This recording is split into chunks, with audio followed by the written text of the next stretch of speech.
Assalamualaikum warahmatullahi wabarakatuh. Nama saya Nuzul Laika binti Muhammad Nazri, Memetrik 053968. Hari ini saya akan membentangkan tajuk saya yang bertajuk Qiyamul Lail.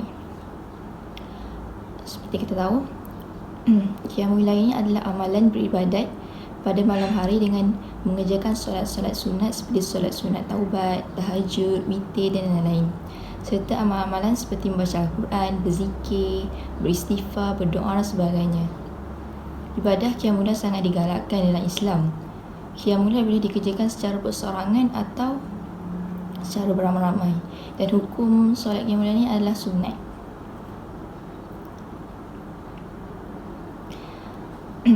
Di sini saya akan ceritakan tentang surah Al-Muzammil ayat 1 hingga 4. Itu tentang sebab nuzul ayat Qiyamul Lail, iaitu wahai orang yang berselimut, bangunlah solat tahajud pada waktu malam selain daripada sedikit masa yang tidak dapat tidak untuk berehat, sejatuh separuh dari waktu malam atau kurangkan sedikit dari separuh itu atau lebihkan daripadanya, dan bacalah Al-Quran dengan tartil. Surah Al-Muzammil ayat 1 hingga 4. Sini menceritakan sebab nuzul ayat ini diriwayatkan oleh Ibnu Abi Hatim daripada Ibrahim Al-Nakhi, di mana Nabi sedang berselimut dengan lihaf, maka Jibril datang menemui baginda dan menyampaikan wahyu. Manakala menurut ulama tafsir pula, peristiwa tersebut berlaku apabila Rasulullah didatangi oleh Jibril alaihissalam pada kali pertama di Gua Hira, di mana baginda sangat terkejut. Lalu baginda terus pulang ke rumah dalam keadaan ketakutan dan berkata kepada isterinya, selimutkan aku. Itulah sebab nuzul ayat tu, datangnya Qiyamul Lail ni. Seterusnya iaitu hikmah Qiyamul Lail. Terdapat banyak hikmah daripada kita melakukan Qiyamul Lail ni. Yang pertama, dapat meninggikan darjat di sisi Allah. Yang kedua, dapat beribadah dengan lebih khusyuk. Yang ketiga, mendidik jiwa bersyukur dengan nikmat kesihatan dan nikmat waktu malam yang tenang. Yang keempat, melatih diri menjadi insan bertakwa. Yang kelima, melatih diri memperbanyakkan amalan sunat. Mendidik jiwa melawan nafsu dan syaitan. Menyedari bahawa manusia diciptakan untuk beribadah. Melatih diri mengharap keredaan Allah. Yang terakhir adalah memberi ketenangan jiwa atau emosi. Sini kita dapat lihat banyak sangat hikmah daripada kita melakukan solat sunat Qiyamul Lail ni. Seterusnya itu kelebihan Qiyamul Lail. Yang pertama, dimakbulkan doanya. Yang kedua, tenang hati dan fikiran. Dimurahkan rezeki, dihormati masyarakat, lindungi Allah daripada khianat manusia. Jika dia pemimpin, dia akan disegani. Di sini kita dapat lihat bila kita melakukan Qiyamul Lail ni, bila kita berdoa dimakbulkan oleh Allah Lepas tu hati kita pun tenang, fikiran kita pun tenang, macam tak kusut apa semua. Lepas tu dimurahkan rezeki melimpah ruah. Lepas tu dihormati masyarakat, dilindungi Allah daripada khianat manusia. So terdapat banyak kelebihan jika kita melakukan Qiyamul Lail ni. Walaupun Qiyamul Lail ni katakan solat sunat, tapi kita katakan digalakkan kerana banyak kelebihan yang kita dapat peroleh daripada melakukan Qiyamul Lail. Seterusnya adalah waktu yang dibolehkan untuk solat Qiyamul Lail, iaitu waktu untuk solat malam ialah selepas Isyak sehingga sebelum masuk subuh. Bagi solat tahajud, kita digalakkan untuk tidur dahulu walaupun seketika. Waktu yang paling utama ialah sepertiga malam terakhir.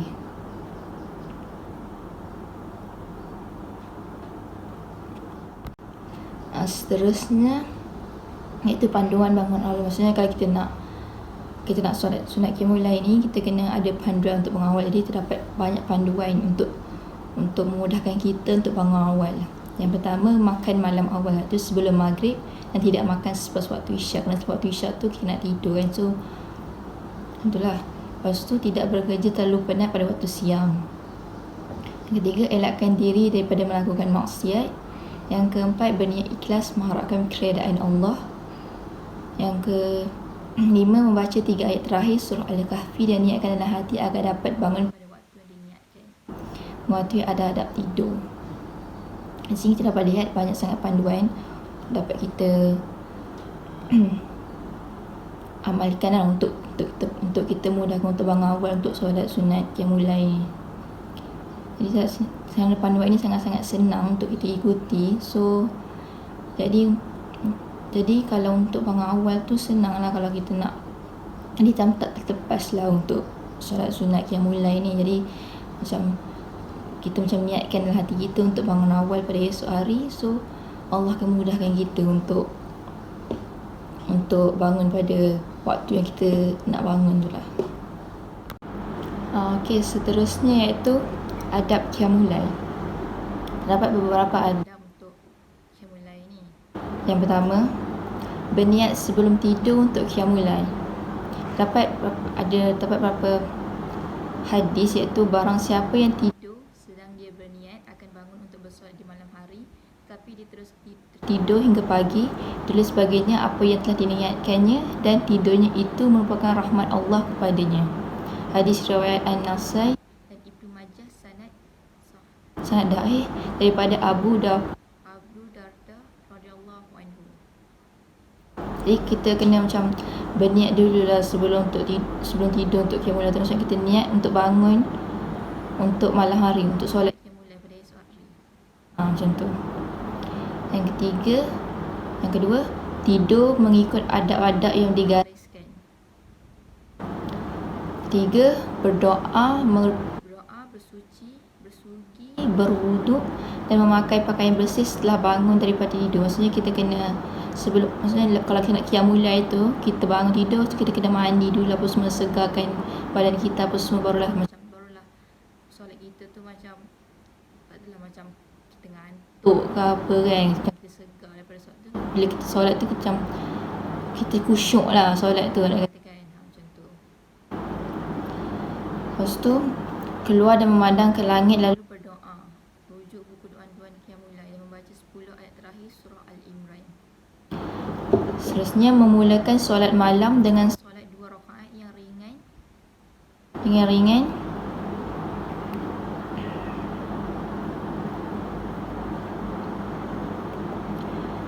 Sebab itu solatlah seberapa banyak yang disukai.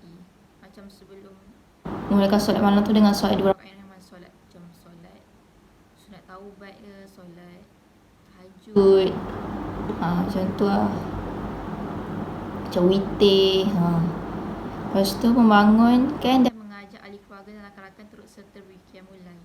Macam kita boleh juga macam ajak keluarga kita ke untuk solat qiyamul lail, rakan-rakan kita kan, kalau kita duduk asrama ke apa kan, macam ajak kawan kita solat sekali, macam tu lah. Lepas tu kerana terdapat beberapa hadis iaitu apabila seseorang membangunkan isteri di malam hari lalu kedua-duanya bersolat 2 rakaat bersama-sama, disitulah ditulislah baginya dalam golongan orang-orang yang mengingati Allah. Hadis riwayat Abu Daud sanad sahih daripada Abu Hurairah radhiyallahu anhu. Seterusnya menghentikan solat dan tidur apabila mengantuk dan teruskan apabila hilang perasaan mengantuk. Macam kalau kita kan bangun daripada solat tu mesti kita langkat malam kan, so macam ngantuk ke apa kan, ngantuk semua bila bangun kan. So kalau kita rasa ngantuk tu, kita kena hentikan solat dulu. Macam sebab kalau kita ngantuk lepas kita solat macam tak khusyuk lah kan, so kita macam hentikan dulu solat tu dan tidur sekejap. Lepas tu bila dah hilang ngantuk tu, kita sambung balik macam tu. Lepas tu beribadah sekadar yang mampu, lalu dikekalkan istiqamah dan jangan ditinggalkan kecuali darurat. Seterusnya muhasabah diri berkenaan amalan dan perjalanan hidup kita sepanjang hari. Seterusnya terdapat amalan-amalan sunat seketika qiyamul lail ni. Yang pertama, solat sunat tahajud. Seperti kita tahu, solat tahajud 2 rakaat kan. Jadi terdapat ayat Al-Isra ayat 79 mengatakan, dan bangunlah pada sebahagian dari waktu malam dan kerjakanlah solat tahajud sebagai solat tambahan bagimu. Semoga Tuhanmu membangkit dan menempatkanmu pada hari kiamat di tempat yang terpuji.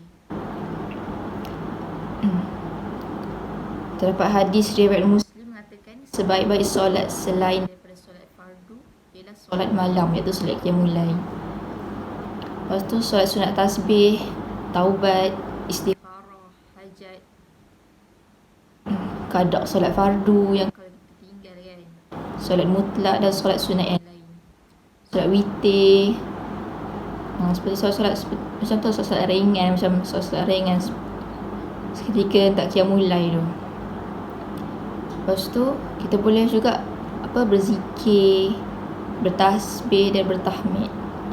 Selain daripada solat-solat yang ringan tu, kita boleh juga berzikir ke, bertasbih, selawat, macam tu lah. Lepas tu boleh juga membaca Al-Quran dan amalan lain seperti muhasabah dan memikirkan keagungan dan kekuasaan Allah. Macam baca Al-Quran, macam kita nak menghafaz ke, nak macam tu lah, macam kita baca Al-Quran ke, macam waktu setelah siap solat sunat semua ni kita boleh baca Al-Quran apa semua. Macam tu lah. Seterusnya di sini saya akan cerita tentang sebab-sebab kenapa kita tidak bangun qiyamul lail. Sebab-sebab macam kita susah nak bangun untuk qiyamul lail ni. Yang pertama, tidur lewat. Macam remaja-remaja kan sekarang kan, tidur lewat apa semua. Jadi kalau kita nak tunaikan solat ni, kita kena tidur awal supaya macam kalau kita tidur lewat nanti kan kita terlajak tidur, lepas kita kunci jam kan. Lepas tu tapi kita terlajak juga tidur kan. Jadi macam nak niat untuk qiyamul lail tu macam tak sampai macam tu lah. Sebab kerana tidur lewat dah salah satu faktor lah ya kan. Salah satu faktor kenapa kita tak bangun qiyamul lail. Jadi kalau macam penat ke apa ke, macam semalamnya penat kan, lepas tu malam tu kita nak qiyamul lail, kita tidur awal. Maksudnya kalau tidur awal macam selepas isyak lah paling kan paling tu lah, selepas isyak tu kita tidur. Jangan nak macam nak tidur lewat lah apa semua. Jadi macam nak solat untuk qiyamul lail pada malam tu macam tak sampai lah niat tu. Yang kedua itu belenggu dosa. Maksudnya kalau kita, kerana tidak dinafikan juga bahawa antara perkara yang mengikat dan menghalang seorang itu daripada bangun mengerjakan qiyamul adalah disebabkan dosa-dosanya sendiri. Maksudnya kita dibelenggu oleh dosa, jadi menyebabkan sukar lah bagi kita untuk bangun waktu malam tu. Macam cakap untuk maksudnya menghalang lah daripada sama dosa kita buat ni, macam menghalang untuk kita mengerjakan solat tu. Macam tu lah.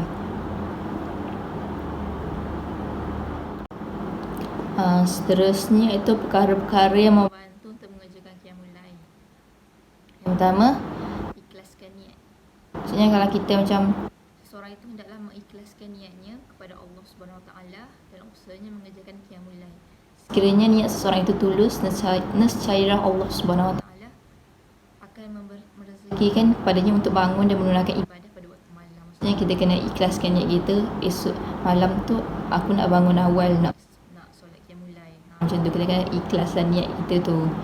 Kan kalau tak ikhlas nanti macam tak kena lah kalau kita ikhlas, macam tak ikhlas niat tapi nak bangun awal kan. Macam kita nak solat tu, macam solat qiyamul lail kan solat sunat kan, jadi macam digalakkan lah. Jadi kita kena macam malam tu kita kena niat, esok aku nak bangun awal, nak solat qiyamul lail macam tu lah, supaya macam senang lah kita nak bangun pada malam hari tu.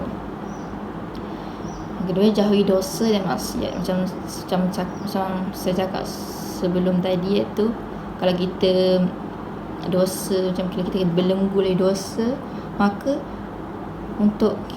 maka dia akan macam menghalang kita untuk khusyuk dalam solat tu. Maksudnya dalam khusyuk untuk solat tu ataupun sukar untuk kita bangun awal apa semua tu, kerana dosa yang kita ada, dosa yang kita buat tu lah. Jadi haruslah jauhi dosa dan maksudnya kita kena hindarkan daripada buat dosa dengan banyak apa semua tu lah. Jadi macam senang lah untuk kita tunaikan solat qiyamul lail ni. Jadi ini paling penting lah, itu tidur awal. Maksudnya kalau kita tidur awal, mestilah kita boleh bangun awal kan. Jadi tidur awal tu lah, tidur awal yang paling penting lah untuk elakkan kita tak terlajak kalau kita nak bangun awal untuk solat qiyamul lail. Jadi macam kalau kita tidur awal, so kita boleh bangun awal, macam tu. Okey, kalau yang terakhir ni dapat macam soalan lah, macam bagaimana Nabi mendidik kita cara atau kaedah qiyamul lail. Yang pertama, bangun pada sepertiga malam. Ada beberapa sebab mengapa Nabi SAW mengajar kita untuk bangun bertahajud pada 1/3 malam. Antara yang paling penting ialah kata Nabi SAW, Allah SWT turun di sepertiga malam mendengar dan pengaduan dan doa hamba-hambanya. Di sini macam waktu sepertiga malam tu, macam kita nak tahajud tu, waktu tu paling macam waktu paling sesuai lah, paling sesuai. Kerana waktu tu Allah dengar pengaduan dan doa hamba-hambanya. Macam waktu tu paling sesuai untuk kita berdoa pada Allah,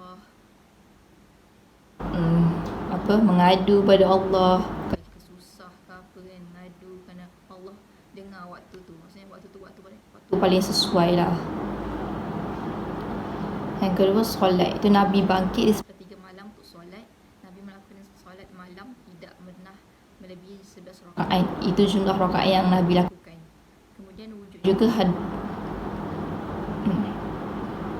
Kemudian wujud juga hadis umum dari Nabi SAW. Maksudnya macam Nabi ni waktu sepertiga malam tu Nabi solat tidak melebihi 11 rakaat. Macam solat witir, solat tahajud, solat sunat taubat, semua tu lah. Solat sunat tu tak melebihi 11 rakaat. Macam 2 macam tu lah.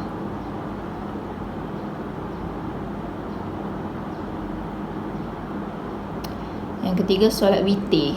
Witir adalah solat yang jumlah bilangannya rakaat adalah ganjil. Ia lebih cenderung pada hadis Aisyah kerana hadis tersebut menyebut secara khusus bahawa Nabi tidak pernah menambah lebih daripada 11 rakaat di dalam solat malamnya, sama ada di dalam atau di luar Ramadan. Dan solat witir lah solat jumlah rakaatnya adalah ganjil. Jadi macam cakap tadi, Nabi tak pernah menambah lebih daripada 11 rakaat dalam solatnya tu. Sama ada solat malamnya sama ada di dalam atau di luar Ramadan. Jadi kesimpulan yang istinya boleh saya simpulkan iaitu pasal qiyamul lail ni, iaitu qiyamul lail ni walaupun ianya solat sunat, maksudnya tak wajib untuk solat fardu, tapi kita macam digalakkan lah untuk solat qiyamul lail ni kerana terdapat banyak hikmah dan kelebihan daripada kita melakukan solat qiyamul lail. Dan satu, qiyamul lail ni kita boleh juga dapat mendisiplinkan diri kita untuk bangun awal. Macam tidur awal, bangun awal untuk solat qiyamul lail. Kat situ kita dapat pahala kan, dapat pahala yang banyak daripada kita solat sunat, solat witir, tahajud, solat sunat taubat, dan lain-lain lah. Lepas tu dengan amalan-amalan sunat yang lain pula, baca Quran, berzikir, berselawat, apa semua ni dapat menambahkan pahala kita. Walaupun tu sunat, tapi pahala dia berganda. Macam tu. Jadi walaupun tak wajib, tapi kita kena, walaupun tak wajib solat qiyamul lail ni kan, tapi kita macam galakkanlah diri kita untuk solat qiyamul lail tu. Jadi itu saja daripada saya. Sekian, terima kasih.